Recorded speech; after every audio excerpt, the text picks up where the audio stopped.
ஸ்பின்னரா பால் டேர்னே ஆக மாட்டேங்குது அப்படின்னு சொல்லி ரொம்ப வெறுப்பாயிட்டீங்களா?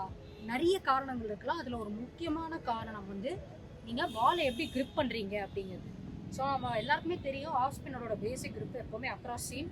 ஸோ உங்களோட index finger, middle finger and thumb வந்து சப்போர்ட்டுக்கு இருக்கணும். ஸோ இதுதான் ஒரு கன்வென்ஷனல் ஆஃப் ஸ்பின்னரோட கிரிப்பு.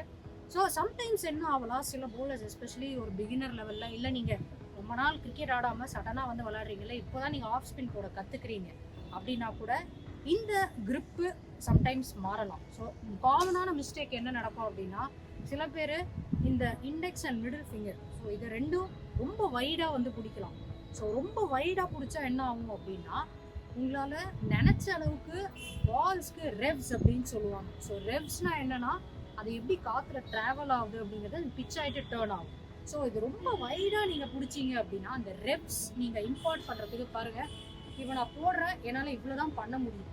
அந்த ஆன் டாப் ஆஃப் தி ஐலைன் அப்படி டாஸ் பண்ணணும்னு சொல்லுவாங்க, அது எனக்கு வரது ரொம்ப கஷ்டமாக இருக்கும். ஸோ நான் ரொம்ப வைடாக இண்டெக்ஸ் அண்ட் மிடில் ஃபிங்கர் இந்த கேப் ரொம்ப அதிகமாக இருந்துச்சு அப்படின்னா அந்த ரெவ்ஸ் எனக்கு இம்பார்ட் பண்ணுறது ரொம்ப ரொம்ப கஷ்டமாக இருக்கும்.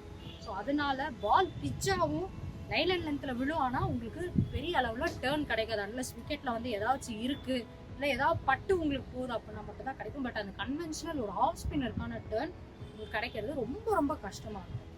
இன்னும் சில பேர் என்ன பண்ணுவாங்க அப்படின்னா, அப்படியே ஆப்போசிட், ரெண்டு விரலையும் வந்து ரொம்ப க்ளோஸாக வந்து பிடிச்சிருப்பாங்க. ரொம்ப க்ளோஸாக பிடிச்சோன்னா அகெயின் உங்களுக்கு ரிலீஸ்லேயே வந்து டிஃப்ரென்ஸ் தெரியும். உங்களுக்கு மேலே போடுறதுக்கே ரொம்ப கஷ்டமாக இருக்கும். நீங்கள் நிறைய ஷார்ட் டெலிவரிஸ் வந்து உங்களுக்கு விழுறதுக்கான வாய்ப்புகள் ரொம்ப ரொம்ப அதிகமாக. ஸோ சம்டைம்ஸ் எனக்கு மேட்ச்சில் நிறைய ஷார்ட் பால்ஸ் விழுது, நிறைய மேலே போடுறதுக்கு நான் ரொம்ப கஷ்டப்படுறேன் அப்படின்னா, நீங்கள் உங்களோட கிரிப்பை டக்குன்னு ஒரு தடவை செக் பண்ணுங்கள், ரொம்ப க்ளோஸாக பிடிச்சிருக்கீங்களா அப்படின்ட்டு. இதெல்லாம் ஓகே.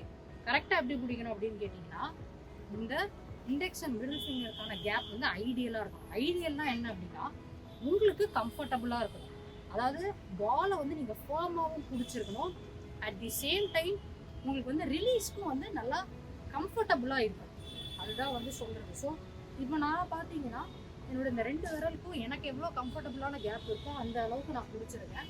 ஸோ இப்போ வந்து என்னால் நான் நினச்ச அளவுக்கு இந்த டாஸ் பண்ணுறதோ இந்த ரெப்ஸ் கொடுக்குறது என்னால் இந்த மூமெண்ட் எடுத்துகிட்டு வர முடியும். ஸோ இந்த மூமெண்ட் நான் எடுத்துகிட்டு வந்தேன் அப்படின்னா மோஸ்ட்லி நீங்கள் உங்களுக்கு பால் டேர்ன் ஆகிறதுக்கான வாய்ப்புகள் ரொம்ப ரொம்ப அதிகமாக இருக்கும். ஸோ இப்போ அதை பார்ப்போம் 3 பாலும் வந்து 3 கிரிப்பில் எப்படி போடுது அப்படின்னு சொல்லி, அப்போ நீங்கள் இன்னும் ஈஸியாகவே புரிஞ்சுக்கணும்.